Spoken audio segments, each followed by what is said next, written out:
Hi friends, HBL ఛానల్కి మనం Tata AG Medicare సెలెక్ట్లోని ఎలైట్లోని థర్డ్ పార్ట్ అనమాట ఇది. సో మనం ఈరోజు పార్ట్ 3 కోసం డిస్కస్ చేద్దాం.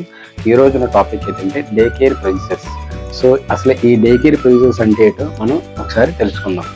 అసలు డే కేర్ ప్రొసీజర్స్ ఏంటంటే మనం హాస్పిటల్లోనే 24 అవర్స్ అడ్మిషన్ అవ్వాల్సిన అవసరం లేదు.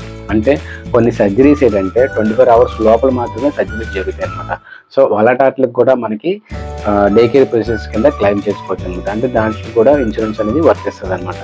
సో ఎప్పుడు కూడా మనం ఇన్సూరెన్స్లో చూసుకునేటప్పుడు మేజర్ పార్ట్ ఏంటంటే డే కేర్ ప్రొసీజర్స్కి ఎప్పుడు కూడా లిమిట్స్ అనేవి ఉండకూడదు అనమాట. సబ్ లిమిట్స్ అనేది ఎప్పుడు కూడా ఉండకూడదు. మనం ఏ పాలసీని తీసుకుంటే చిన్న పాలసీ ప్రీమియం తక్కువనే తీసుకుంటే ఎక్కువనే తీసుకోండి. బట్ మెయిన్గా మనం చూసుకోవాల్సింది ఏంటంటే డే కేర్ ప్రొసీజర్స్ ఎప్పుడు కూడా సబ్ లిమిట్స్ లేని పాలసీ, అది ఏ కంపెనీ తీసుకుని పర్వాలేదు కానీ సబ్ లిమిట్స్ లేని పాలసీనే తీసుకోవాలన్నమాట.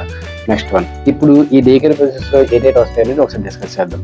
మనకి cataract surgery, next dialysis, chemotherapy, endoscopy, sinus surgery, laparoscopy procedures and radiation therapy, ఇవన్నీ కూడా ఏంటంటే డే కేర్. అంటే జస్ట్ మనకి ఒక 2 అవర్స్లో కానీ 3 అవర్స్లో కానీ 5 అవర్స్ కానీ 6 అవర్స్ కానీ 8 అవర్స్ కానీ 10 అవర్స్ ఈ లోపు మాత్రమే వీటికి ఇవి సరిపోతుంది అనమాట. సో దానివల్ల దీని అన్నింటి ఏంటంటే డే కేర్ ప్రొసీజర్స్ అంటారు అనమాట. Remaining dental surgeries, radiation therapy, biopsy, next chemotherapy, ఇవన్నీ కూడా ఏంటంటే మనకి డే కేర్ ప్రొసీజర్స్ కింద వస్తాయి. అంటే 24 అవర్స్లో అడ్మిషన్ అవ్వాల్సిన అవసరం లేదు. దీంట్లో క్యాష్లెస్ ఉంటుంది, ఫీ రీయింబర్స్మెంట్ కూడా ఉంటుంది. క్యాష్లెస్ అంటే అర్థం ఏంటంటే మనం ప్రీ ప్లాన్డ్గా ముందే నెట్వర్క్ ఉన్న హాస్పిటల్లోని మనం ప్రీ అప్రూవల్ తీసుకొని మనం ఇన్సూరెన్స్ కంపెనీకి ప్రీ అప్రూవల్ తీసుకొని మనం జాయినింగ్ చేస్తే మనకు హాస్పిటల్ అడ్మిషన్ ఇస్తారు కాబట్టి ఆటోమేటిక్గా అది క్యాష్లెస్ అయిపోతుంది. ఒక్కోసారి మనకి ఏంటంటే నాన్ నెట్వర్క్ హాస్పిటల్ అడ్మిట్ అయ్యి మనం ఆ బిల్స్ అన్ని ఏవైతే ఉంటాయో, డిశ్చార్జ్ సమ్మర్స్ ఉంటాయో అవన్నీ మనం రీయింబర్స్మెంట్ కూడా చేసుకోవచ్చు అనమాట. Okay friends, thank you.